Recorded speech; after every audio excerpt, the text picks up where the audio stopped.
একটা সুন্দর জুয়েলারি বানিয়ে তুলতে তার পিছনে কিন্তু অনেক প্রকার পরিশ্রম থাকে, যেইগুলো কিন্তু এরকম সুন্দর ভিডিওর মাঝখানে আমরা তুলে ধরতে পারি না।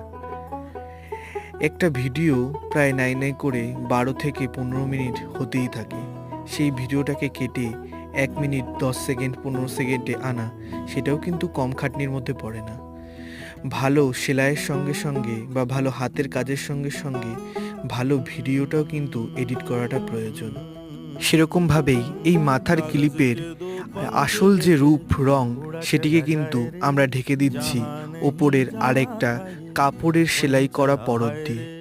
ভেতরের ক্লিপটা কিন্তু আর কোনো প্রকারই চোখে পড়বে না।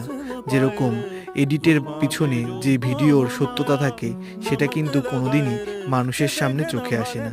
যারা এই কাজের সঙ্গে যুক্ত তারাই জানে এই কাজটি করতে কতটা সময় বা